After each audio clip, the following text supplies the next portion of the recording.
Welcome back. Welcome back. Welcome back to Athlete's Journey. I'm your host, Travis Reed. Today we have a special guest, a person I looked up to when I was playing overseas. He was kind of like the standard of like the American big man. He's probably the greatest American big man that ever played in Greece, but we'll get in that later. I told him already that I used to watch him. Me and my teammates used to watch his team every like Tuesday, every Thursday, whenever his team was on TV, like the Cosby Show. He's a great person, a special dude. He blessed us to come on this show. His name is Mike Batiste. Say what up, Mike. Hey, how's everybody doing? Blessed and honored to, to be on the show, man. Well, like I said, we all appreciate it out there, man.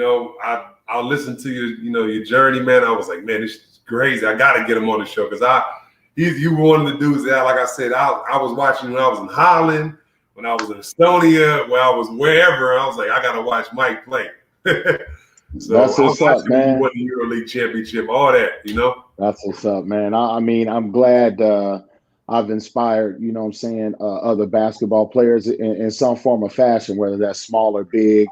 And like being that staple player over in Europe was a responsibility that I put on my shoulders. I wanted to be the standard for everybody to look after and be like, man, if he can do it, I could do that too. As long as, you put in the hard work and dedicate everything to your purpose, good things that happen. So that's the platform I always stood by and ran with it for the course of my career as a player. All right. Well, we're gonna get right into it, Mike. How did your journey begin with basketball? How did it start? Man, my journey began in Inglewood, California, man. My dad was he started his own mechanic shop in our backyard, man. We used to stay up over on 54th and Dean Avenue, like right down the street from Crenshaw and Slauson. So I grew up over there in that neighborhood for the first like 7 years of my life. And then in 1985, the family picked up, we moved to Long Beach. And I think that was like I really started getting the introduction like to basketball at that time. Like when we was young, my dad would move the cars out of the driveway, and we would just shoot hoops like in a little milk crate, back in the day, like, that you'll board up with nails and stuff like that. And me and my brother Nelson will, just play like one-on-one in the driveway. Well, we really wasn't really like in love with the game of basketball like that. I think we was exposed to everything at an early age, and we just had our hands in everything. And I think by the time we moved to Long Beach, I think that's when everything started kind of like manifesting because of all the people and friends you was hanging around with. They was in some kind of sport, and you wanted to constantly hang out with your fellas and be involved, whether y'all was playing baseball, football, basketball, like whatever it was, like, you wanted to stay involved with it. And, I just picked up a love, for everything. Football was my first love. I love football, playing quarterback, throwing that pigskin to my receivers and stuff, handing that ball off to the running backs. But then at an early age, I had like a knee injury. And then my mom, she pulled my card. She was just like, hey, you got to stop playing football. And I was just, kind of stunned in a little bit. But at the end of the day, I knew I had other sports to fall back on. And basketball was another sport like I was always involved in.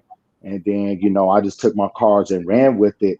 And, really got involved in basketball a lot. And, growing up in that time, like in the 80s, watching the Lakers at that time, every kid from Long Beach to LA, Compton, Watts, Inglewood, everybody wanted to be, a part of that Showtime. So I just think every day watching them trying to mimic, Magic, Kareem, Worthy, Scott, Cooper, all these guys. I think it just kept, my love, at a certain height where I wanted to reach a certain, level, into this game and try to take it as far as I could, succeed or fail. And then, being around certain guys in Long Beach, at a very young age, like I got to meet Dinos Trigonis, who's now running like the Pangos All-American camps and stuff that you see right now, which is really big. Like he was like, saying my big brother, man, saying when I was young, like Dino, he used to put me and my man Eric White like up in the cars. We used to go like all around Long Beach looking for run. You know what I mean? And Dino's used to find a run sometimes, or we would find out like where all the homies was like hooping at.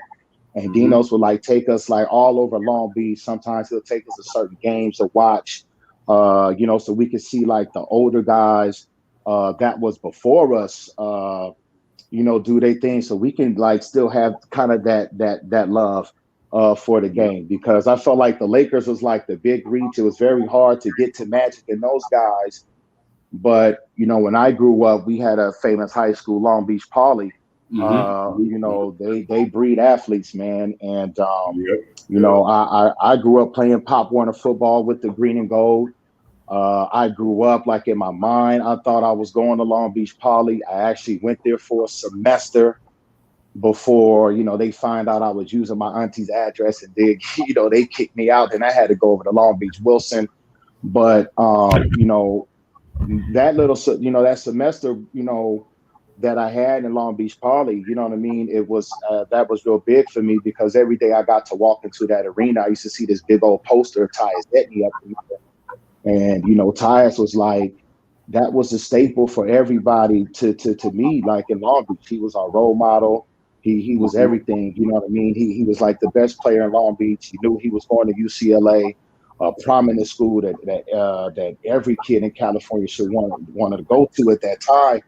So that was like big motivation for me. So every time I stepped in that gym, I was like, man, I got to put it down, because, Tyus put it down in here.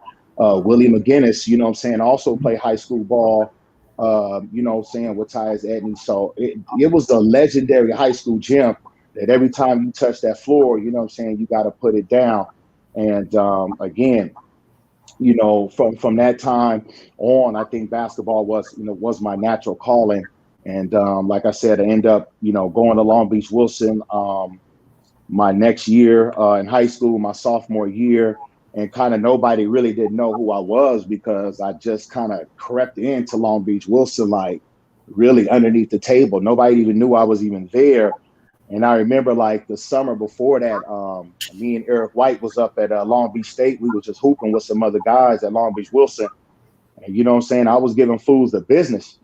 And all of a sudden, and then, when we stopped playing, I remember I was in the back seat. My man, Pete Zaverkos, who's Dinos Trigonis' little brother, he driving me home. And when he dropped me off at my apartment, he was like, man, you stay right here? I was like, yeah. And I literally stayed. I'm talking about walking distance right across the street from Long Beach Wilson. I was just like, man, I just got to school. I just got to the school, a couple months ago, whatever it was, or I'm about to go to Long Beach Wilson.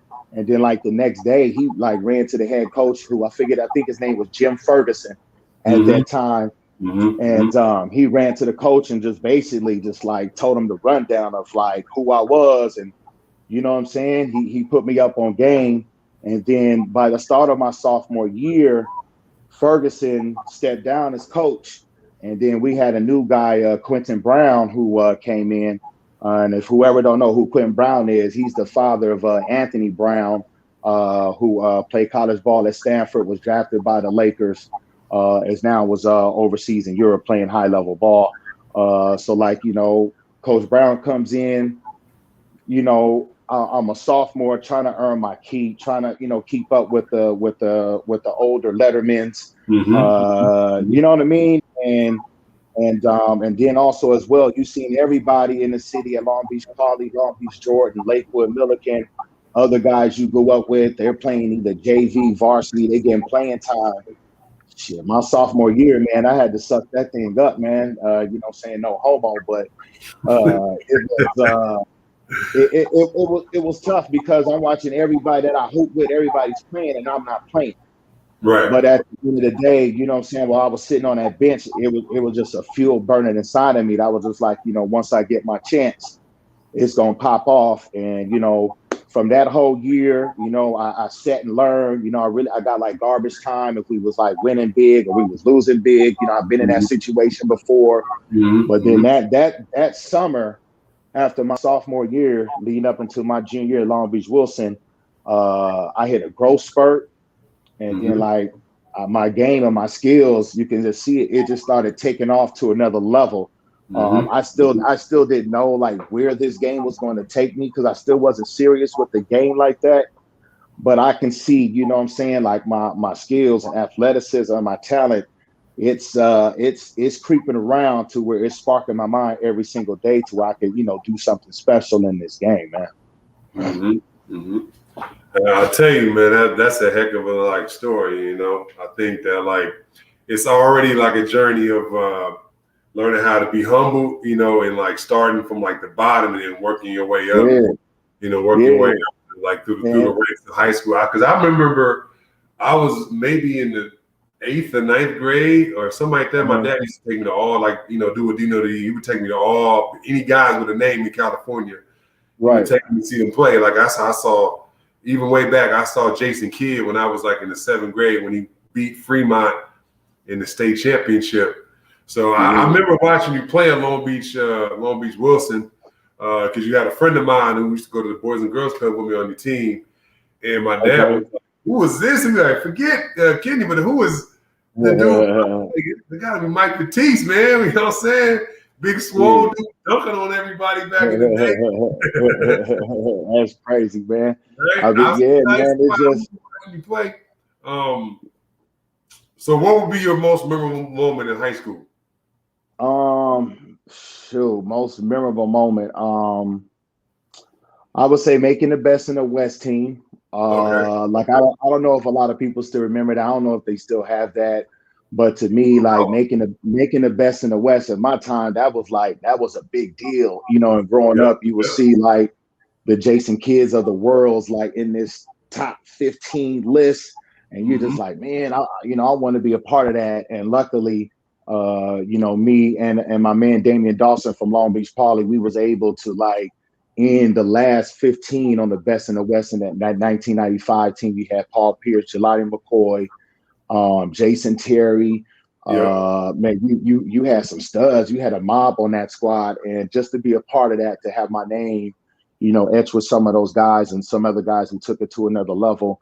I'm saying, proud to be a part of that. I would say my 93-94 season, that was my junior year. That was the most fun that we had. We went to the CIS semi-finalists. We lost to our big brothers, Long Beach Poly. I wish the brackets was flipped another way around so we could meet them in the CIF finals. Right. But, that was how the cards were dealt. And, at that time, to be the best, you got to beat the best. And, Poly was just the best team at that time. And, that was a lesson, learned, for me. And it was also tough because a lot of those guys that was on that roster, like I grew up with those guys, and now to like be playing against those guys, that was like my first taste of kind of like friendly rivalry, sibling rivalry. And I learned about that stuff at a very early age. Like again, even watching like the Ty Zetneys of the world, the Willie McGinnis, also I grew up watching the O'Bannon brothers, over in Artesia. It wasn't that far away from me growing up in Long Beach. I got a chance to watch Ernest Killam, Linwood, God rest his soul. He was a real one, growing up in Cali. Everett Ratliff went to Long Beach Jordan. There's a lot of guys, man, like I grew up, watching, trying to take, bits and pieces like from their game, from like a local high school level, from an NBA level. And I think I found a way to put that all in my game. But that 93-94 season, man, that we had a mob that year, man. And one day I'm gonna post that team up on Instagram one day, man. Because a lot of times, especially now that I'm retired, there's a lot of times where you get that downtime, man, where you really get to think about everything, you went through this game and everything this game has took you through. You really gotta start from scratch. And there's times where I really do think about that high school team because we was young. We had a chip on our shoulder. We wanted respect. And when you growing up in that era, you watching UNLV, the Running Rebels, do their thing in college, and Mm-hmm. you know what I'm saying. Long Beach State was right up the street with Lucius Harris and those guys. Yep. You know what I mean? Like we was really trying to do our thing, and I knew that Long Beach Poly was a superior, but we wanted to make our own little name. You know what I'm saying? I think that we did that year and kind of put Long Beach Wilson up on the map in terms of getting your respect from other teams in the city and not just Long Beach Poly. So yeah, that was great times, man. That year, and also from that year, I think that put my name out there to a lot of colleges as well. You know what I mean? When you're young, you really don't know how that stuff really works. But I remember after that year, Coach Brown called me into his office, man. He had like 50, 60 different letters from like different colleges. And he was like, man, you know what this is? And I'm just like, nah. He's just like, you can change your life right here. You change your family life. And I'm sitting here like going through like the envelopes. I'm looking at all kind of different colleges, and I'm just like, whoa, like this is like for real. Like I could really, do something like that. And that's when I really started taking the game seriously. But growing up in Long Beach, man, you got a lot of distractions. I'm pretty sure, just like it is in LA, Compton, and Watts.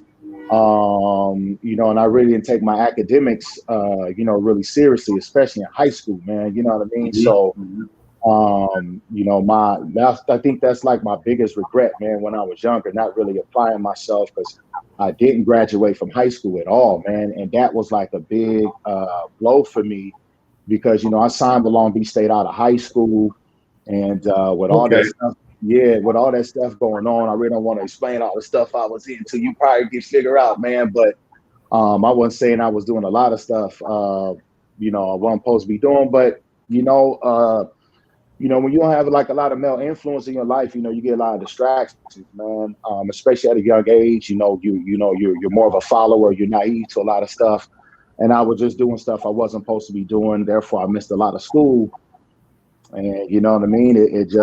I just didn't walk across that stage. So I had to get it, another route. Like if you really knew my story, I really got it out the mud, man, for real. Like, again, signed with Long Beach State. Seth Greenberg is trying to like help me out, work a way where I can still get on campus somehow, Prop 48 me. But without my, my high school diploma, there was no way I could do that. No way. Yeah. So like, I started going to night school to get my GED. I had like my mom going to school with me to keep me up in class. Like there was a lot of stuff that I was doing because, I felt like when I felt in love in the game, I wasn't handling my priorities on the other end. And again, like I don't think I had the right influence in my life at that time. To really like grab me by my collar and be like, hey, you can't be doing this stuff. And a lot of times when you did hear it from some people, they would go through one ear and out the other. Because when you're young, you just like, man, whatever. You like, you know everything, right? You know what I mean? For real. And, so, I'm doing hours and hours of night school. I started going to, the Long Beach City College because, that was the only route I could really go. And, at that time in City College, man, I was going through, a lot of stuff mentally. I felt I let a lot of people down by not, going to Long Beach State, or other people seeing me, take my game further. I felt like I let the city down. There was a lot of stuff, going on with me mentally. But at the end of the day, I still had the game. You know what I mean? And, I did my thing, my 1 year at Long Beach City College. I balled out. Made all conference, all that. And again, once my freshman year ended, my AAU coach, I don't know if you remember him, Sam Miner, he used to have a little b-ball team over in Carson. Yeah. So I don't know how he did this, man, but he somehow got a hold of my transcripts, right? Okay. He looking at my transcripts. He's like, Mike, none of these classes that's on your transcript don't even transfer to a D1 school. So I'm just like, man, what you talking about? Like, I'm not understanding at all, man. Like, I'm just hooping. You know what I mean? He's like, well, if you want to go to a D1, you got to have these classes to transfer over, so you can just be on the campus and have a scholarship and X, Y, and Z. So I was just like, so he really didn't like the route I was going. So he basically was like, I'm gonna take you out of Long Beach City College and you're gonna roll across town in Compton City College. And I'm just like, hey, Sam, I don't think, you know what I'm saying, I don't want to go up over there to that school, man. It's a different territory over there.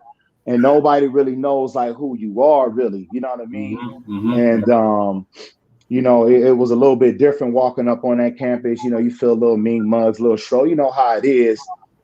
People gonna test you a little bit. But I was up there minding my own business, man. I was cool doing one thing. And from that semester, man, I took like 24 units in one semester. Like I was going to school from you was trying to get out of there for real. Man, I was going to school to like 7 in the morning to 7 at night. Man, I was driving my mom's like blue minivan, like all the way like the Compton College, all the way back to Long Beach City College, like taking classes because I was really trying to get up out of there, man. And growing up fast in Long Beach or in LA, wherever you go from, there's a lot of things that kids shouldn't be seeing. Friends going to jail, friend dying. And I just, it just got to a point where I was like, man, it's time to go, man. Like, the fast life in Cali could really catch up to you. And I was just like, I just want to get up out of here. So when I did all my stuff at Compton College, I got my grades right, my academics right. Now, like, I can just go ahead and pluck any school I want to. I got an AA degree now. So now I don't need the GED anymore. So I stopped going to the night class because now I got my AA degree. Now I'm eligible to get into D1 schools. So, D1. I was getting recruited heavily by University of Arizona and Arizona State because once Seth Greenberg went to University of South Florida, I kind of want to go to Long Beach State anymore. And, when I wanted to go to college, I wanted to stay close. I wanted to get away, but I wanted to stay close enough. And I thought that Arizona was a perfect spot for me. It's like a 45-minute flight, 5-hour drive. If I needed to get to the fam or if the fam needed to get to me just in case of emergency, I can get to them. And I remember taking my visit to Arizona State. And this is when Arizona State goes to the Rose Bowl this year. I go on my visit when they beat Nebraska, when they was like, at that time, Nebraska, in that time during the 90s, they was running the college football table and we smacked them up in Tempe. And then all the commotion, celebration, all this stuff, seeing the fans rip the goalpost down and everything. I'm like, man, this is how it gets down up over here. And I'm like, all right. So, I got my man, Roger Ferreton, Eddie House, I got these guys over here kind of showing me like around campus. And, right from then and there, me and Eddie House, we had clicked, Roger Ferreton clicked, some other guys, had clicked. And it was just a school I wanted to go to. I felt everything that I was seeing in front of my eyes when I opened the door was different. You know what I mean? I wasn't seeing no territorial stuff. I wasn't seeing no tagging on the wall. Didn't have to worry about no color lines or nothing like that. You know how it is growing up in Cali, man. And just getting that I felt that fresh view, that fresh air, and something different is something I gravitated to. And I went ahead and signed my letter of intent, man, to go to Arizona State. George McCorn and Bill Frieder, they really did a good job, man, of just making me feel comfortable. And also, making my mom feel that I was going to be taken care of because now I'm in the next door state. When your baby leaves the house, your mom ain't got no eyes on you. She's a little worried about you, but they made her feel comfortable that, everything was going to be all right. I signed my letter of intent. And I remember I got my AA degree from Compton College, man, like the last third week of December.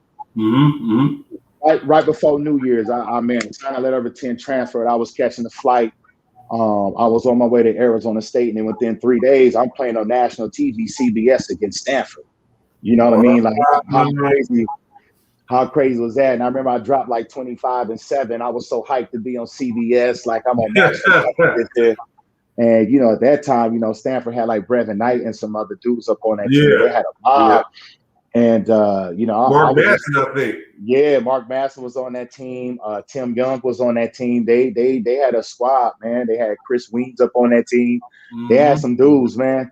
And just like for me to like get off that plane and then play a game and drop 25-7 on national television, man, that was like, man, Mike, like, you belong on this stage, man. Like you arrived. And from then I just try to, even in college, man, I try to find the ways to get better. Watch the pros, try to emulate, different moves that I was watching from the guys that was at a higher level, try to put it in your game. And then, from my sophomore year, to my junior year, what I'm saying, my game just kept elevating, Yeah. you know what I mean? And when we played y'all, it was three. We didn't care about number three, y'all. Three players. It was you, Bobby Laser, Eddie House. Everybody else, whatever. We got to focus on these three. You know what I'm saying? Yeah, because we was like, I remember like the long socks, like Michael Cooper. Yeah. Like, okay. Yeah, that's where I got them from, man. Like when we get like, later deep down in the story, like in Europe, where you get the high socks from, like, man, Michael Cooper. Like I took something from every single Laker. I'm trying to tell you, man, you know what I'm saying? And the high socks was like, that was a staple of mine, man. It was like, how Popeye ate his spinach. It's like, I needed my long socks, man. And I couldn't play without them suckers. But yeah, though, man, like Arizona State, man, we had a mob, man, for real. Bobby Laser was a transfer from Syracuse at that point. Yeah, I remember that. And me and him was like the same height, same skill level. Eddie House, man, quick trigger Eddie. I mean, you give him just an inch of any kind of airspace. I mean, that ball is in the air. It was gone. I mean, he had like one of the quickest releases I've ever seen in the game. And, from that, again, playing with those guys and learning how to play off guys like a Bobby Laser, Eddie House. Again, you take that skill, into your next year and into your next level of play. And I think that's always has helped me out. So, for my junior year at Arizona State, man, we had a lot of fun. We upset Cincinnati at home to go to the preseason NIT. We lose in double overtime to Paul Pierce in Kansas, Madison Square Garden. It was a tough game. We ended up losing by 2. But just to be on that stage, man, to play at Madison Square Garden and to compete like with a Kansas, again, that showed us that we belonged on this level. And we went through the season. We balled out. We beat number 4 Stanford on the road that year. But towards the end of that season, man, we just started running out of gas, man. We only went like 6-7 deep, and we just couldn't compete with other teams like U of A that had squad, UCLA. Y'all had squad and bench, and it was like we just couldn't keep up with the onslaught and the pressure that every of the other teams that and the manpower that you guys had. We just couldn't keep up with it. But we did the best we could. But we ended up going to the postseason NIT, what we really did want. But we took it for what it was, man. And we ended up losing to Hawaii in the NIT. And then, the next year, senior year, we really wasn't as good as we was the junior year. So I kind of just flew through the senior year the way it was, got my little all Pac-10 conference honors, whatever. Yeah, I remember that. When my senior year ended, at this time they had a pre-draft camp at Arizona State. It used to be called a Desert Classic. They don't have this no more. And so, it's basically in my backyard, in my gym. There's going to be all kind of NBA scouts there, whatever. And I'm like, man, here I go. Like I'm playing basically in front of everybody, trying to put my game, my skills, like on the map. And man, I balled out, man, that pre-draft camp. I did my thing. I took my talents from a second round pick. I was like, now when the Desert Class was over, I was supposed to be an early second round, late first round pick. And I remember my agent at the time, we were sitting there talking about everything. It was like, man, you need to go to the pre-draft camp. If you play the same way, like you can move your way like up into the lottery. So I'm taking that momentum to Chicago and I'm running with it. And we get into like some drills and stuff like that, some little 3-on-3, whatever. And I remember coming down a lane one time, man. I tear my ACL at the pre-draft camp. Oh. And yeah, man. And that's the reason why I never got drafted. You know what I mean? So it's like I'm going to like the different little medical stations. Man, I'm watching different doctors. They holding up my MRI. You know what I mean? They just shaking their head like, no, no, no, no, no.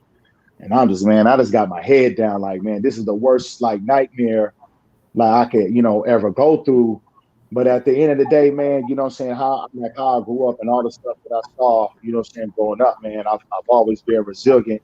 So it was a slap in the face for sure. When you're an athlete and you work so hard and your body portrays you, I mean, mentally, man, you're really messed up for a while. You know what I mean? Because you pour all your blood, sweat, and tear into this game and put every single effort into your body, and your body betrays you. It's crazy. So, from blowing my knee out, not getting drafted, see everybody in my draft class get drafted, see guys that I felt that I was better than get drafted. Man, you talking, man, my blood was boiling, man, for real. So, I had to come up with another game plan so I could hurry up and get back on the court as fast as I could. So, I went back to Arizona State, and, the team doctor, Dr. Carter, did my ACL surgery in the summer of 99, like September of 99. You use my own patella, put the ACL back together, put 2 screws in there. And then I had to go through, that grueling rehab process, which is, a lot of patience, man, because all your boys over here playing, but you got to be up over here, like rehab.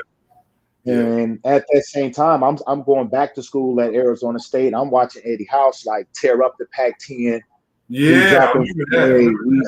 dropping 40 points like every other game. Remember he dropped the 61 points against Cal. Remember that? Like I'm sitting here like stuck in a brace. I'm riding for my dude. You know what I'm saying? And I'm going to jump in the TV, be out there with him, but I can't my knee is in a brace. But again, that was just like driving my inner determination, like to, do the best I can with this rehab, get back out on the court and try to accomplish my goal and get to the NBA or take my talent as far as I can. So, once I got through that little grueling like rehab process of like 9-12 months, now you got to go through the process mentally of like trusting your body again. It betrayed you once. So now you're like, man, like now you have to mentally go through different little cuts and jumps to see if your knee can really hold up like it could. And I kind of found out that from the surgery that I couldn't be a stride jumper no more. And when I was young, I used to feel the lane, you give me the ball, 1-2 dribbles, one leg. I was that. But now, you know what I'm saying, I had to become a 2-foot jumper. I had to change up like my footwork game. Being in Europe with the different rules made me change up my footwork a lot because they wouldn't allow you to take that first quick step and just blow by your defender. You had to put you had to put the ball down first. Or else it was always travel. Right. So there was like a lot of things that I had to learn, and I had to break my game down from a very, very fine point. And I started like really from the ground up. So I had a trainer in Arizona named Warren Anderson, Rehab Plus. If anybody's in Arizona, y'all can look him up, rehabplus.com. He really did a good job with me, breaking my game down and put me through drills that was all basketball related, reaction drills, shuffling the feet, speed ladder, speed box. It was a lot of different things I was doing.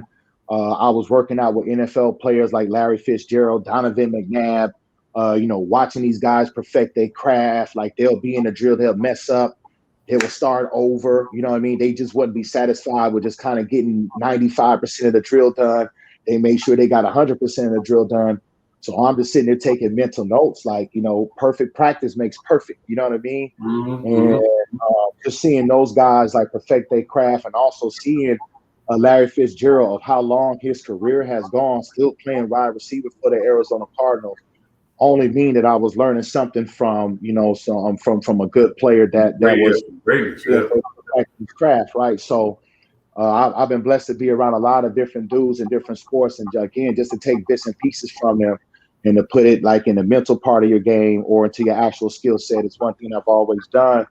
So, you know, going to Europe, man, my first time was a little difficult. Never been away from home like that. I've been next door to state, Arizona, Vegas, stuff like that. Man, Oh I'm yeah, that miles and first year is always that real tough miles year, man. I away. remember that first year, and I was always like, Yeah, man, but I'm really gone. Ain't yeah, nobody but I gonna knew come visit me. what my agent and I, we were just like, look, Mike, I'm gonna sing. We're gonna sing to this team over in Belgium. It's called Charleroi. It's like probably like 30 minutes from Brussels, which is like the capital of Europe. And I knew I was just over there for one thing, was to get my left knee back in shape, and to mentally started trusting my body all over again. You know what I mean? And I think I succeeded with that. But man, being over in Europe was tough, man. The different language barrier, everybody spoke French on my side of town. So Yeah. yeah, I mean, it was tough. It made you a shell of yourself. You stayed at home more. You didn't want to go out a lot. You ordered a lot of DVD movies as much as you can, so you could just watch whatever, man. The one thing that saved me in Belgium, man, I was like 20 minutes away from like the army base.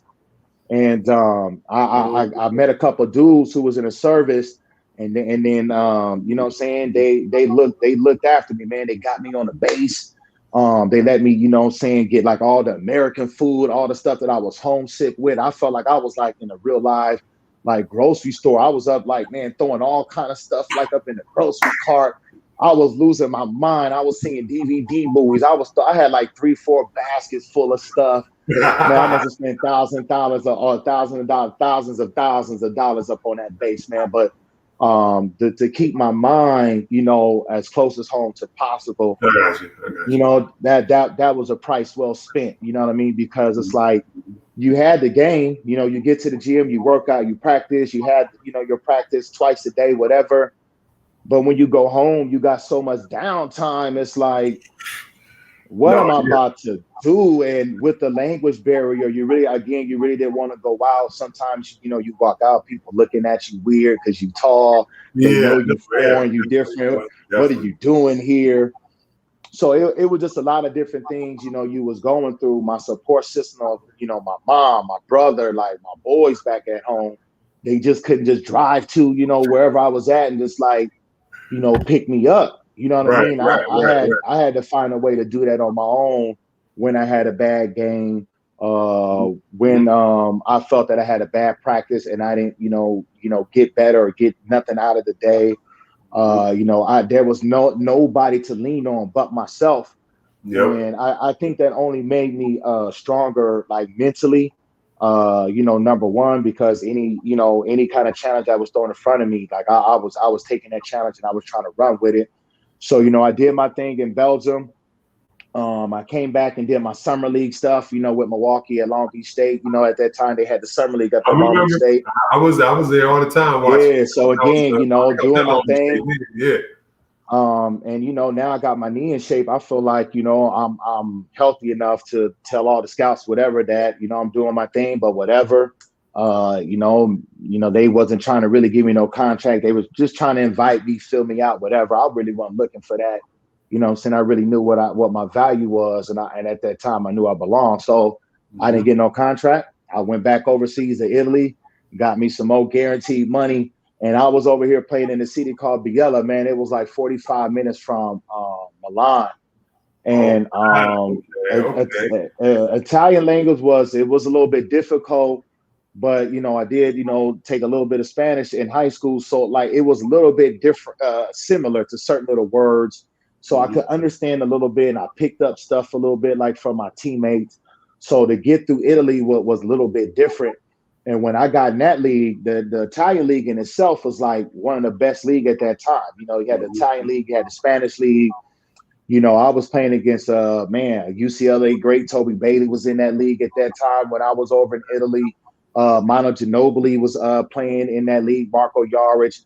I was playing against some good group of guys, and every night in and night out. Tyus Edney was in that league too, and Benetton. Real talk. I So remember. again, yeah. So I had again a chance to play against my role model. Basically my idol, somebody I looked up to in Long Beach City. So the competition in Italy was great, man. So again, it was like another platform for me to like put my skills and my talent on the map. My first few months in Viella was a little bit tough. Just trying to find my way on, what my role is with the team. We got 5, 6 different Americans. The ball is in their hands a little bit more. I'm trying to find my way on how to be productive, but I just didn't get off to the start as I expected. I remember the first 2 months was rough. And I remember I went home, I think for Thanksgiving.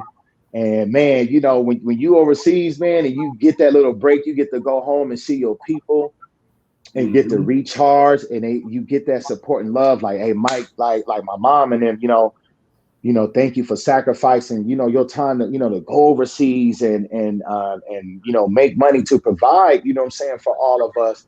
I think that's all that I wanted. That's all I wanted to hear. All I wanted was a physical hug from them.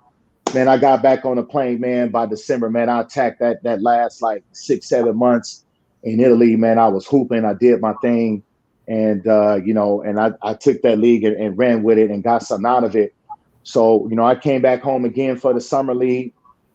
And, this time again, I get an invite to play with the, with the Clippers, in summer league. You know what I mean? So from that, I get to do my thing with the Clippers. I know it ain't the Lakers, but I'm like, somebody got to put me on. And, I'm doing my thing with the Clippers. And from that, I also got a vet camp invite, to the Clippers. So I was just like, man, I'm sitting there licking my chops. I'm like, that's all I need. And so I remember going into training camp. We go up to Palm Springs for like 2 weeks. We're doing our thing. And the Clippers had like Ola Candy, Elton Brand, Quentin Richardson, Lamar Odom. They had those guys on the Oh team. yeah. You know what I mean? And yeah. And those guys, man, they was hurt. Whatever rehab, whatever injury they was going through, a lot of those guys was down. So I remember Alvin Gentry coming to me and a dude named James Head from Eastern Michigan. He was like, I'm telling y'all right now, y'all about to get a lot of playing time through vet camp. And I want y'all to treat this just like a summer league. And I'm sitting here like, shit, okay. Like, you know what I mean? And I remember him telling this, like we was in Bakersfield about to play, like the day before we about to play the Lakers up in Bakersfield, like our first preseason game. And he was just like, man, y'all go in there, play, turn the ball over. Don't worry about it. You open, shoot the ball, whatever. And I'm like, heck yeah. You know what I'm saying? That's all I need. You know what I mean?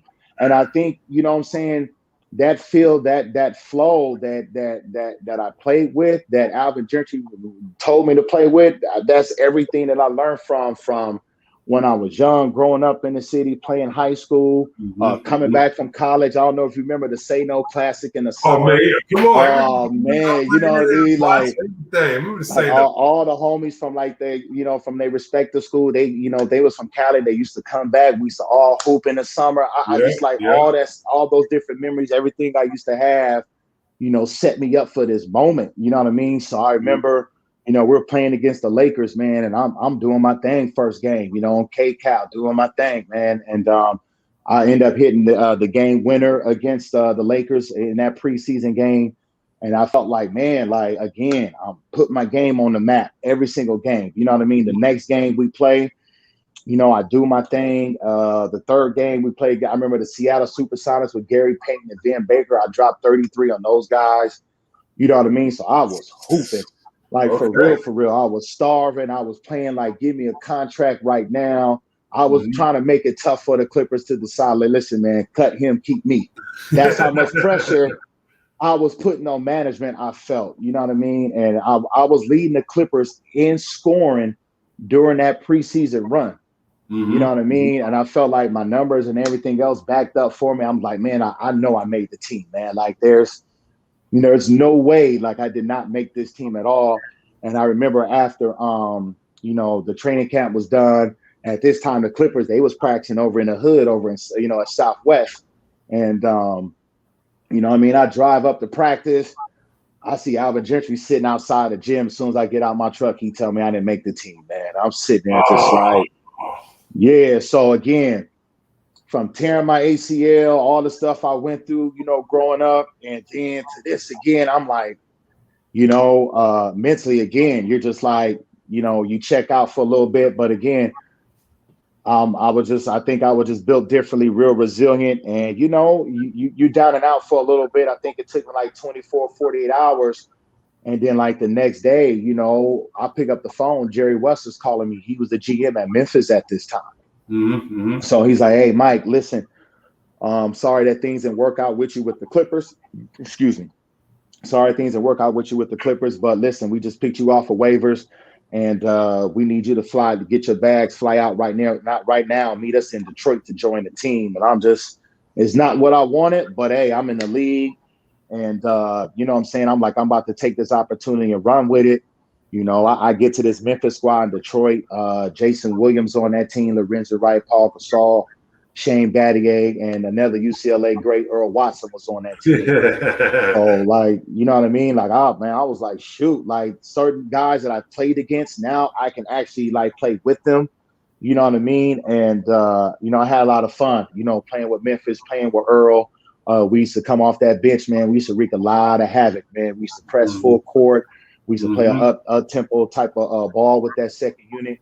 And, we had a lot of fun that year, man. I think I learned a lot, playing that 1 year with Memphis. I felt I did enough to earn another year in the NBA, man. But, things just don't work out the way they are. And there's a business side of basketball that a lot of people don't understand. Mm-hmm. And I think that I was just a casualty of the business side of basketball. I remember, going to the Utah Summer League, walking in the gym, right? And I could kind of hear people whispering, kind of what am I doing here? Because those last 2-3 months in Memphis, I really did a solid job of work to the point where I felt like I've earned a guaranteed league minimum contract from Memphis or somebody else in the league. And it just didn't work out that way, man. It's just the business aspect of the game. Mm-hmm. And, when I went to Utah, man, my confidence was down at that point because, you felt like you played well.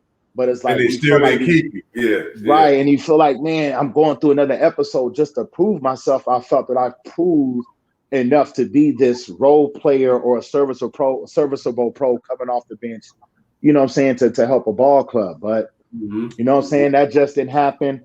So I remember the summer league gets over and there's a contract that comes to my agent. From a Greek team called Panathinaikos. And I really don't know too much about the team. I remember watching them in 2002 when I was in Italy. I remember watching them win a European title in Italy. They was down 20 points. They fought hard possession by possession and came back and ended up winning the game by 6 against a team that was heavily favored to win the European title. Which had Marco Yaric, Manu Ginobili was on this team. Oh, wow. Rashard, I don't know if you remember Big Rashard Griffin that went to Wisconsin back in the day. Yeah, big he super was on this team. Yeah, they had a straight mob. They had a squad, and to be down by 20 and to come back and beat that team, that was probably one of the greatest comebacks in European history. If you really know your history about European basketball, well, in my opinion, that's probably one of the greatest comebacks in European history. So again, I get this contract coming in, indecisive. I'm like, man, I still think I can make the NBA. Yeah. But I'm looking at this contract and I'm looking at this money on this contract and I'm sitting here like, man, shit, whoo, you looking at NBA league guaranteed contract and I'm looking at, $450,000 tax free. I'm like, man, if it don't make dollars, it don't make sense to me. And the thing about me, I think my first 2 years I started in Europe. I came to Memphis for that 1 year in the NBA, and when things didn't work out, man, I had no problem going back to Europe because I already had got a feel for the game of how it was played already. So I didn't have no problem going back there. I really just didn't know what I was really getting into when I really signed my name on this contract to go to this team called Panathinaikos. If you do your research about this team, man, it's one of the most storied ball clubs in European history. You have NBA greats like Dominique Wilkins, Byron Scott has went through there. So like practicing on that court, you see, Dominique Wilkins and Byron Scott, like you want to be, in that same sentence with those guys as well. But my first year when I got there, man, they was using our arena to renovate and get it ready for the 2004 Olympics. So we had to play in like this real small gym, man. It probably seated like 1,500.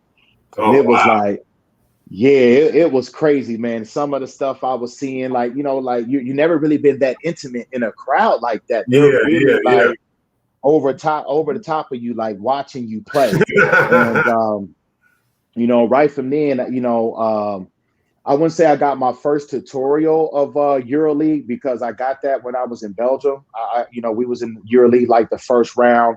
We didn't qualify to go to the second round, so we only played 10 games. But I knew the EuroLeague level was like a big thing, and even at that time, to me, it was still the second greatest league to the NBA at that time. Right. So like coming from the NBA to Europe, it was a learning curve that I had to go through. You know what I mean? A lot of ball movement, body movement, a lot of screening, a lot of cutting. Sharing the ball was a premium over there in Europe. So these were things that I had to get accustomed to because coming from the NBA at that time, you do a lot of ISO ball. You had a lot of freedom to do a lot of different things. So in Europe, getting to this team with Panathinaikos, I had a Serbian coach named Željko Obradović. If you do the research on him, he's like the Phil Jackson, Greg Popovich over in Europe. This man has coached some of the greats of, Vlade Divac, Drazen Petrovic. I mean, he's done it. He's done it all.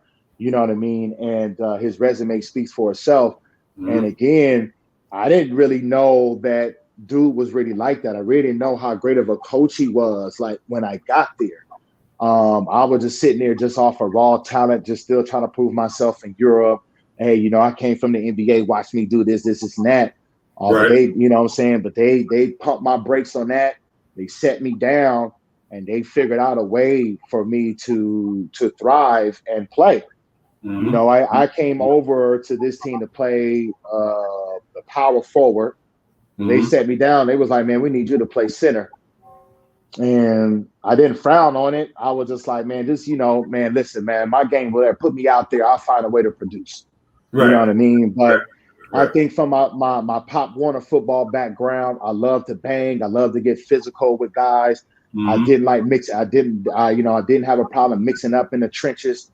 So I think from that mindset, they watched me practice every single day. They put me on the block.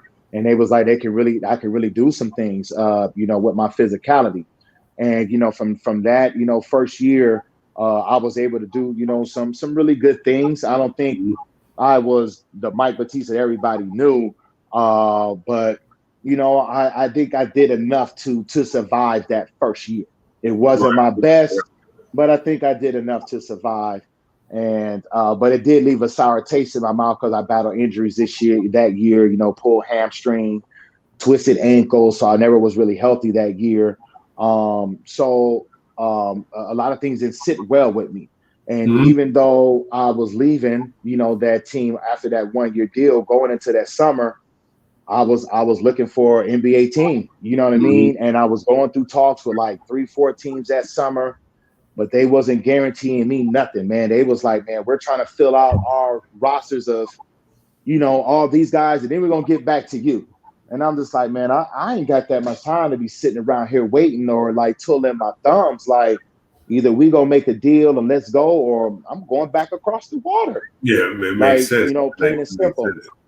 So, I'm talking about to the tail end of the summer. And at this point, when I left Panathinaikos my first year, I think they knew in their mind I wasn't coming back, man. I just felt like, my experience there was iffy. I didn't really have a good year there. and I just don't think that people really really fooled my game at that. They didn't really see the full talent that I could bring to the table because again, it was a major learning curve for me, and being not being healthy through that year really played a major role for me that first year. So I was like, man, forget that, man. Okay, I did another year in Europe. I'm coming back home to the NBA. Let me try and see, what my agent can work out, what we can do. Right. And again, man, business side of basketball, man, Yeah, doesn't work out again. So again, I go I'm talking about basically to the last day of the summer. I have my agent call Panathinaikos back. And I was just like, look, I want to come back. You know what I mean? And because nothing worked out here in the States to the NBA. You know what I'm saying? I want to come back and play for the same team again. But they was like, all right, Mike, well, listen, we want you back too. But we gonna sign you back with less money. You know what I mean? So and honestly though, it was fair. You know what I mean? I didn't have really a productive year. Again, I wasn't healthy.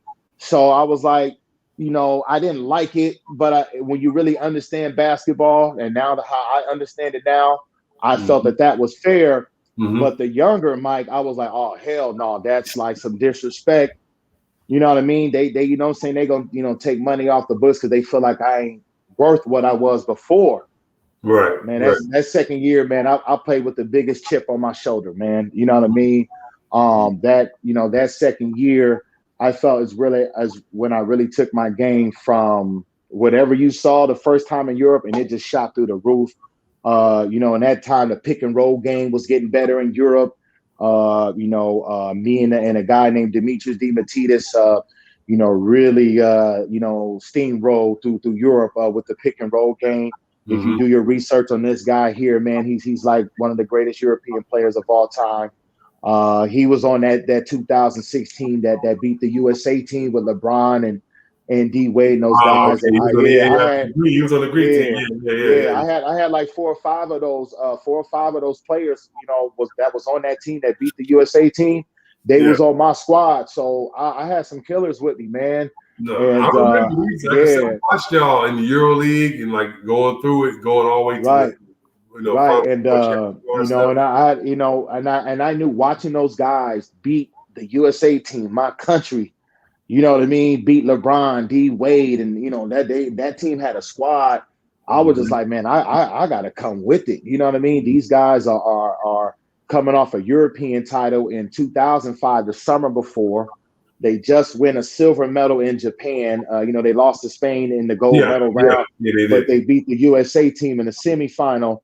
Like I was like, man, I'm playing with some guys that are with it. So every single day, man, I came with a mental preparation to get better every single day in practice. And when those lights came on, I was like, I got to do my thing and shine bright because number one, I'm playing with some of the best European players over here. And I want to be in that same mix with these guys and have fun with these guys and put my name up with these guys. And practice by practice, game by game, man, my game was just, evolve and elevated, to a high level. And I felt that I was honing on to the best of my skills at that time.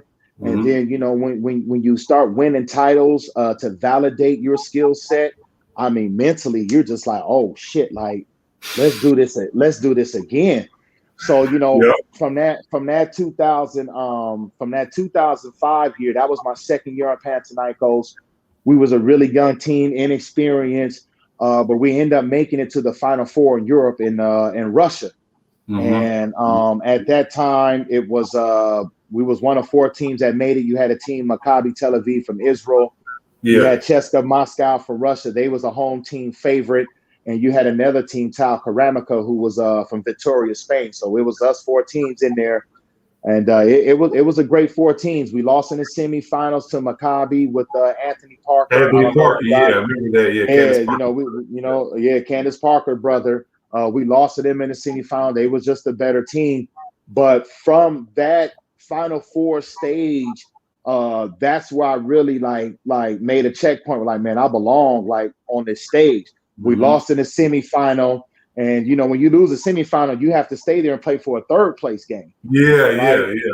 So we're playing a third place game against CSKA Moscow, who just got upsetted against Tal Karamika in the semifinal because they was a favorite to win it. It's in Moscow on their home floor. They lose, so we get a chance to play them in the third place game. The game starts. I mean, they smacking the hell out of us, man. I think they got us down by like 24 by like halftime. But then second half come possession by possession. We work our way back into the game, force overtime, and we end up coming back and winning. And I think I had 28 points in that game. And it's not so much about the points that I scored, but it's how I did it. You know what I mean? The screening, the ball movement, the cutting, you know what I'm saying? Playing for the next man and doing that at a high level and then also to be productive. That, again, mentally, like, man, I belong here. You know what I mean? So from that Final Four year, I went into the next year of 2006, and I mean, I was just playing at a high level. We balled out that year. We did win the European title that year. We didn't even make it to the. We got upset at that year in the playoffs. To Tal Karamika, who had like Luis Scola, Pablo Prigioni, Jose Calderon, Thiago Splitter. They had a mob, man. They basically had an NBA roster. You know what I'm saying, before they came over here to the NBA. And we got upset by them, lost to them, and from then the only thing we had left was our Greek championship, which was ahead of us. And we finished that year going through the playoffs. We get to the Greek championship. We play our biggest rival, which is Olympiacos. And from all the stories you hear from back in the day from former players, this is like a Boston Celtics, Los Angeles Lakers kind of rival, and it's bad blood between fans, and sometimes it's bad blood between players. But I didn't grow up in a rivalry, so I wanted, so I think it was easier for me to thrive in those big type of games where all my teammates are under pressure. I was able to thrive because I wasn't born into this rivalry. I grew up into it, but I wasn't born into it, and so I was able to play. With way more freedom and be out there and just play my game. But that 2006 year, we go, to the Greek championship. And again, it's another test for me because on Olympiacos, they got the great Tyus Etney up over there on that team. And again, to line it up against, your role model, your idol. I know he's with my rival team, but, people got to understand, like Tyus, was a big deal for me growing up, and people will probably be in awe. Everybody in Greece will probably be in awe of this because he played for the rival team.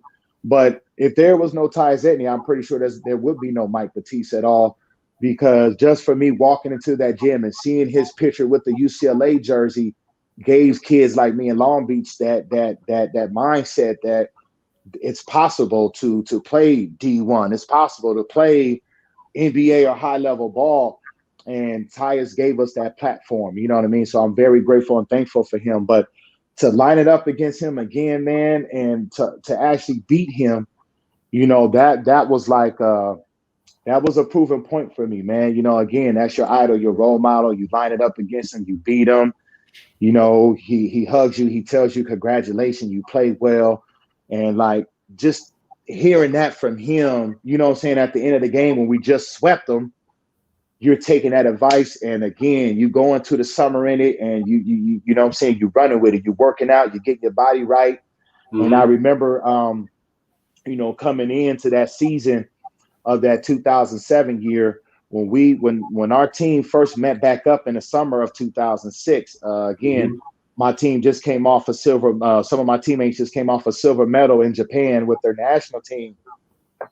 The very first day of practice, man, my coach called out 2 plays. We already knew the space and the timing, where the screen, where the ball go, first, second, third, fourth option. And I remember from the first day, I'm just like, man, we already this year. I'm just like, man, if we already doing this on the very first day of practice, man, I hate to see what we look like 2-3 months into the season. Man, from that momentum my Greek teammates started with, I came, probably in the best shape that I could. And like the momentum, we just ran off with it. I think we won like our first 18, 19 games in a row. We was just steamrolling through the competition. And like from our Greek league to the Euro League competition, we were just playing high level ball at its finest. We get out the first round of Euro League, we get to the second round, which is the top 16. We get out of that stage, we get into a 5-game series, a playoff. Actually, it's a 3-game series at this point. We get into a 3-game series against another team in Russia called Dynamo Moscow, which was another team in Russia.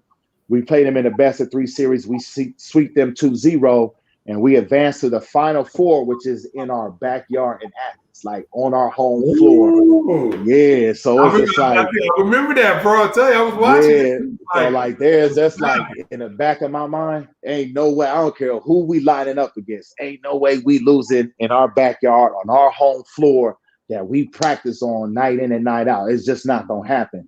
And I flew my mom over there. My wife is there.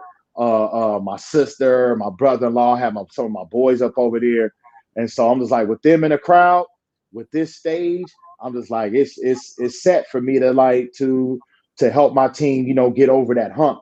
And at that time in 2007, there was like a 5-year drought for my team of not taking a EuroLeague title. So, we took care of business, man, and we won our first European title in 5 years. That was my first EuroLeague title that I won. It was a great feeling, man, to accomplish something at a high level. It's an unbelievable feeling, you know what I mean? From NBA level, EuroLeague, whatever level you in, high school, college.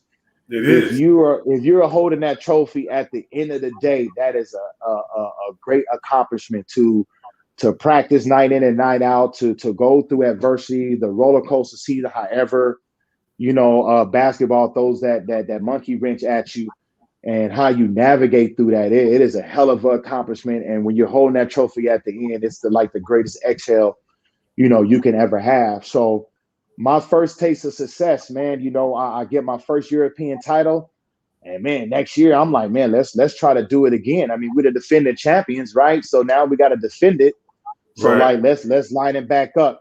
And so now, we the hunted now. Before we was the hunters, we was trying to, put our name on the map, put our team back to where it belonged and to the forefront of European supremacy. So now we won our first European title. Now we got everybody coming after us in Europe. We got everybody in Greece coming after us. And it was just a great feeling, man, to have to know that team was really trying to knock you off every single night, and you had to come with your best performance every single night.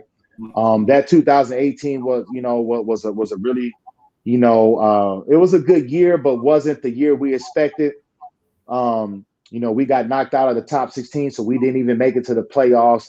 I pulled my calf muscle. We had some other injuries, a couple back injuries to a couple other key players that we had.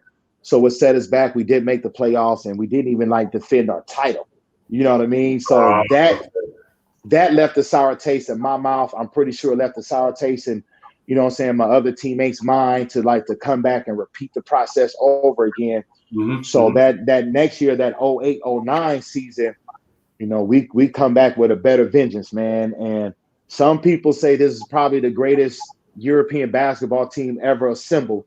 If you do your research of the 2008-2009 Panathinaikos basketball team, myself, Nikola Pekovic, Kostas Sasaris, Dimitris Diamantidis, Vasilis Spanoulis, we had a freaking mob. Sarunas Yaskevicius, Drew Nicholas, who went to the University of Maryland. Man, we had a mob, man. I'm serious. And it was really unfair sometime at games when you knew mentally before the game even starts, you knew that if you follow the game plan, there was no way a team was beating you. We had that kind of luxury. It was unreal sometimes, man. You had Pekovic, who was this big, young, strong dude. You can throw him the ball on the block and initiate offense, slow the game down if you wanted to. And then you can put me in there and run pick and rolls with any one of the guards and move the defense. Oh my God, it was a great time to be around. And that year we really didn't start that well, but it's not how you start, it's how you finish. We just kept working at it. And then, after the new year, I'd probably say that month of February, which is always the hardest month of probably any EuroLeague calendar. We just took off, man, and ran with it all the way to the Final Four in Berlin. and we beat Cheska Moscow for my second EuroLeague title. You know what I mean? We won that in Berlin, another great, accomplishment for me. And I'm just like, man, shit, I got two, I got a second one. Like, again, like, what more can you do? It's like you want to go for another one. So again, right. we come into the next year, we got to defend our crown. And just like after we won the 07 year and got eliminated in the top 16 to 08 year, we do the same exact situation in the 2010 season. We don't get a chance to defend our title. We don't make the playoffs. And again, it leaves a bad precedent in your mind and in your soul, like for the summer. And if people really understood, like Panathinaikos, like the pressure that you have to play with night in and night out for this ball club to win. Like, losing is not, people don't take losing very comfortably up over there, especially like when you're one of the top like European ball clubs. Yeah. And if you're not like losing in the final or losing like at the buzzer, anything else, it's not acceptable. So like I knew that, my teammates knew that. And, we knew like the next year, the 2010, 2011 season, you know what I'm saying? We had to come with it. And, we did that, man. We worked our butt off again at the beginning of the year with a great training camp, worked our way through the adversity through that year, found ourselves back into the thick of things into the EuroLeague playoffs. We beat Barcelona. They had like Ricky Rubio, Juan Carlos Navarro on that team. They had some other standouts guys up on that squad. We beat them 3-1. We advanced to another Final Four. This is my third one in 5 years. And I had already won 2 and knew what it took to win 2. So I was just like, I already know what it takes to win a third one.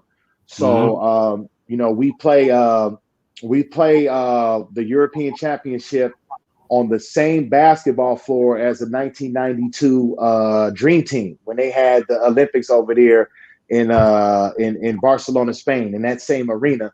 Right. Like, me, like, kind of knowing like the history you up against, it's like, man, Magic, Michael, Larry, Patrick Ewing, Scott, all these guys touched this arena in some form or fashion.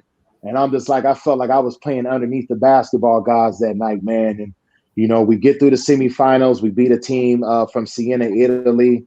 We advance to the EuroLeague final. We play Maccabi Tel Aviv.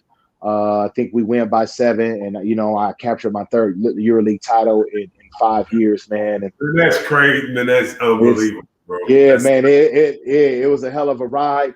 That was my last European title because 2012, we get back to the Final Four, but we lose in a semifinal. And then, 13, I leave Panathinaikos for a year.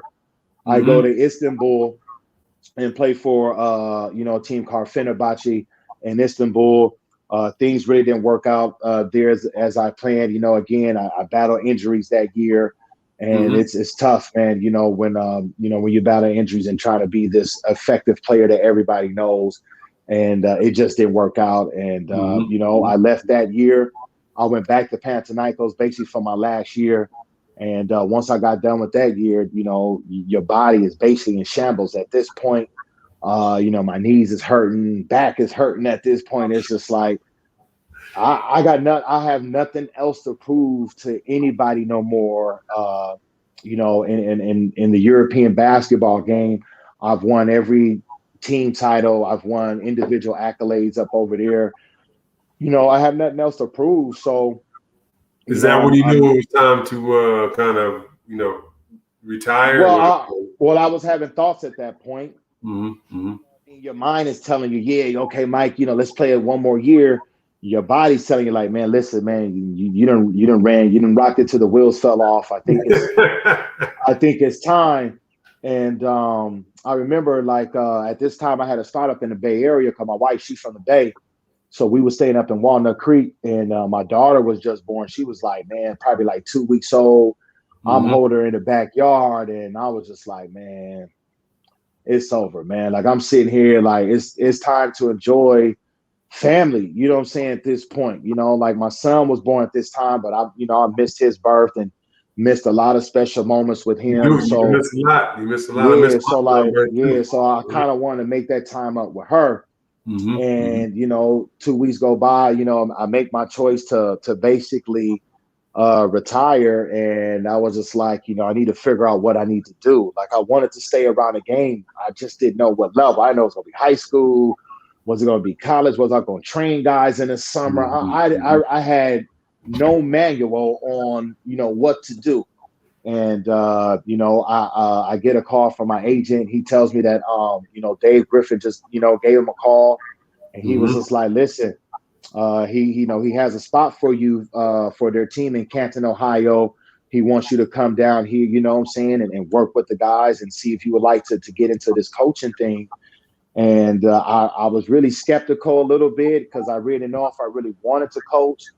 But I Mm-hmm. felt at that time, playing a 14-year career and everything that I've learned, I felt like maybe it is a good idea to pass the knowledge down of things that I've learned as a player, what I'm saying, to the younger, generation. And so, I took the offer, I ran with it.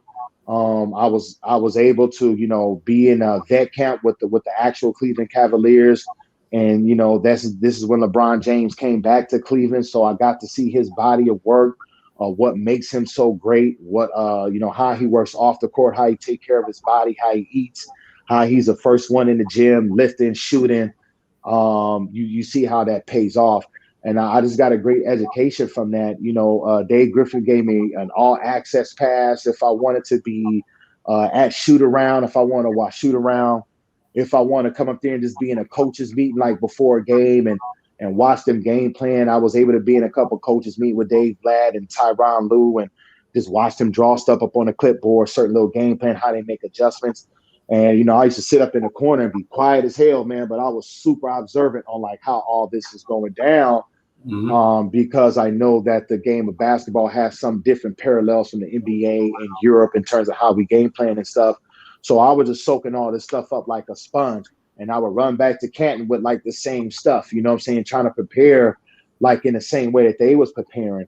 The Mm-hmm. head coach at that time, Jordy Fernandez, was my head coach. He's now the assistant coach with the Denver Nuggets.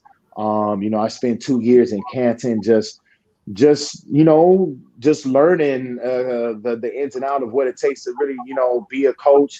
It was a big time adjustment period for me because I'm not a player anymore. It's not about myself getting to the gym and working on your own individual craft. I had to wake up in the morning and find a way to help better 6, 7, 8, 9, 10 guys, what I'm saying, on a roster. And I had to figure out, a certain game plan and prepare a certain way to do that.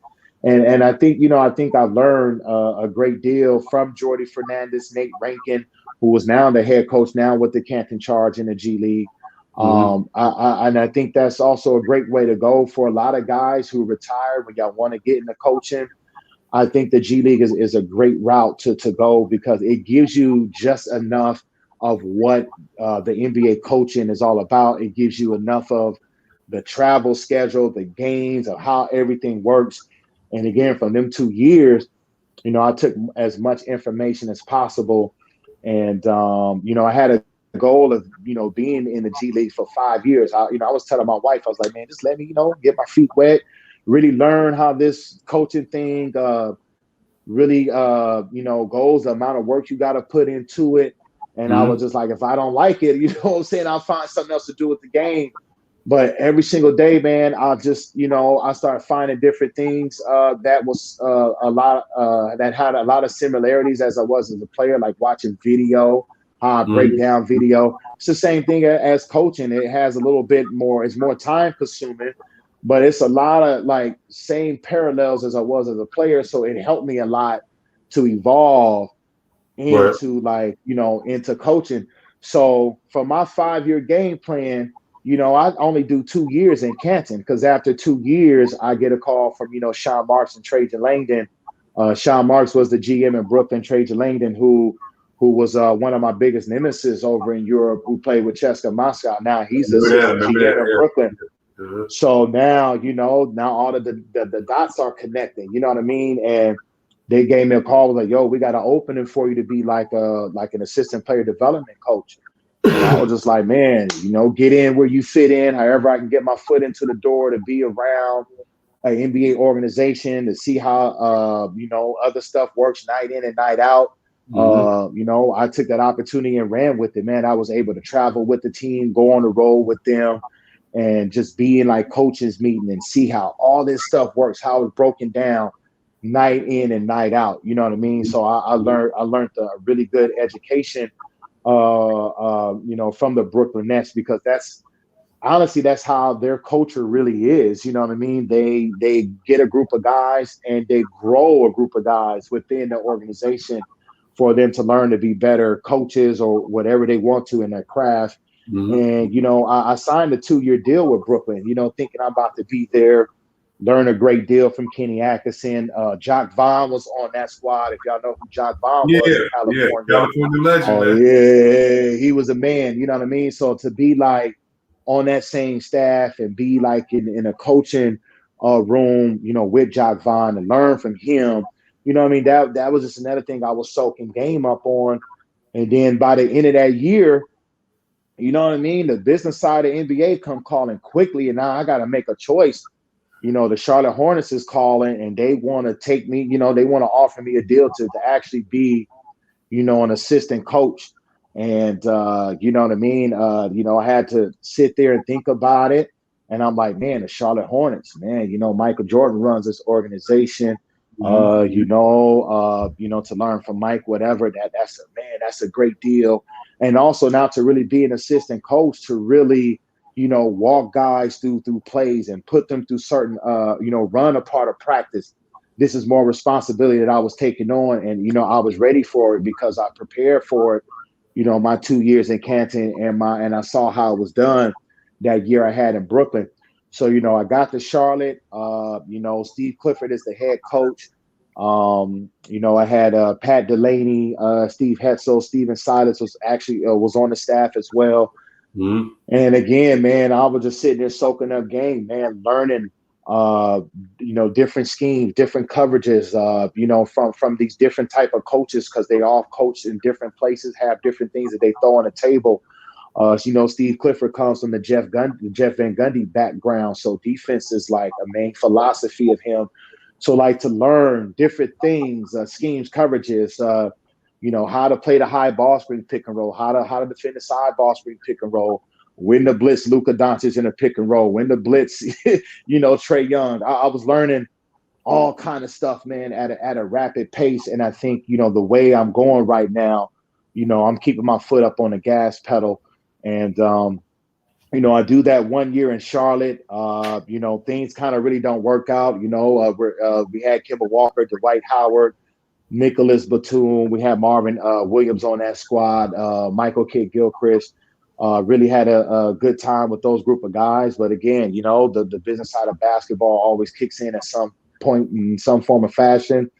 And I jumped on that coaching staff basically on the last hurrah of their contract. Mike Jordan got rid of our GM Rich Scholl. They hired in Mitch Kupchak, and when they hire a new GM, you're the casualty of war. They kind of want to get rid of the old staff, bring a new staff in, and that's what they did. So we all get let go in Charlotte. I really don't know what's really going on through the summer when you get let go. I had another year on my deal, so I was like, well, worst come to worst, just find something to do with the game and still get paid, whatever. But, Steve Clifford gets hired by the Orlando Magic, man, 6 weeks after, we all get let go. And he gives me a call. He was like, man, if you want to come join me in Orlando, you're more than welcome to come down. I was just like, let's go. You know what I mean? So, join the coaching staff, came down here in Orlando, man. And for 3 years, man, I've been learning a great deal of what it takes to be a coach, night in and night out, and how to put these guys in the right position, to thrive, night in and night out. And, what I've learned from my first year until now, man, it's unbelievable. And again, man, I'm gonna keep my foot on the gas pedal, man, and keep running my laps, man, the best way that I can. I hear you, man. That's it. Yeah. of a journey. That's a heck of a journey from all the way from Long Beach Wilson to Arizona State to like Long Beach City to Arizona State to Belgium, Italy, back to the league to Greece. It's a crazy journey, man. It's a super crazy journey. We are blessed to have you. Last question before we go. Two questions. First question is like, if you could tell your younger self something, what would be, younger self, give your younger self advice, what would it be? Like when you were in Belgium, whatever the case is. I would speak to my 17-year-old self, man, because you know what I mean. Like I was all over the place at 17 years old. But if I was to give advice to my younger self, I was just like, keep working hard, regardless of what bumps, you know what I'm saying, that is thrown at you in the road. Like, keep going. If the wall is up there, kick it down, knock it over, go over it, around it, through it, however you got to do it, do it. And, when I was young, like I didn't have that. I didn't have somebody to show me how to knock that wall down, how to kick it over, get around. That's something that I had to learn. And, being in Europe by yourself, again, when I told you, when I ain't had no support system at all, the only support system I had was myself. You know what I mean? Like I didn't have nobody to talk to, you know what I mean? When I was like mentally weak, or again, I had to talk to myself, you know what I mean? So I think that's all like has made me super resilient, has made me mentally prepared for any kind of challenge or anything that the game of basketball throws at me, that the game of life throws at me. You know what I mean? I'm just, a resilient kind of dude. And I just think from all those life experiences made me to what I am, you know what I'm saying, right now, man. No, definitely, man. A younger person need to hear this story and just be like, man, if he do it from where he came from, anybody can do it. You pretty much answered the second question, because like I was going to ask you about the darker times, say when you were in Europe, when you're by yourself, you would have to pump up yourself to kind of get you through it. What got you said getting yourself. Yeah, so, those days in Belgium was really tough for me, man. Again, like I can't call mom and try to catch Southwest to come up over here. You know what I mean? It's like a 16, 18-hour flight to get up over there. And, like you'll call your mom, she'll try to give you words of encouragement, say a prayer with you over the phone, and kind of give you that good faith or spirituality, whatever it was. And you will soak it up and take it with you. But, at the end of the day, it just wasn't enough. And, and I think that's, again, that was a very challenging time for me, man, because like, oh, man, all I had was myself, man. You turn the lights off, you be in a room, you try to go to bed early. But, that stat line you just had in your head of not really playing well was running through your mind, or, not having a productive practice on a certain day is kind of running through your mind, you know what I mean? Or a certain play you felt like you messed up, like certain things running through my mind. I didn't have a lot of people to bounce ideals off of. I didn't have nobody to really vent to at that time. So I think just, checking in with my alter ego, talking to myself, really like mentally prepared me, man, to be this resilient dude that I am right now. And I think that's the only reason why I'm standing on my 10-point toes right now. And I'm going to keep it going, man, again, as far as I can. I don't know what's going to happen here in Orlando. I don't know if like my coach had they parted ways. So right now, everything is like kind of murky right now. I don't know if I'm going to be back here or not. But I do got a lot of things in the works, just in case things don't work out here. But I'm going to keep this coaching thing going, man. Hopefully, in the near future, I can be a head coach for an NBA team. And I succeed or fail, man. You know what I'm saying? I want that chance to try to, implement philosophy, style of offense, defense, and, put my knowledge and spin on the team and try to help an organization, man. That's all.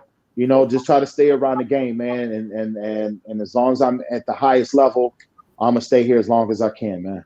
I hear you, Mike, man. Well, like I said, greatly appreciate him coming on the show, man. This dude is like a for real Cali legend. Had to have him on the show because, like I said, watched him every week, like the Cosby's or Martin. Never missed a game. So one love, Mike. We appreciate it. You know what I'm saying? Thank you for coming on the Athlete's Journey. And like I said, man. y'all need to listen to this man's story. It's a really good story. One love, man. Anytime you need me, man, you know how to get at me, bro. For sure, for sure.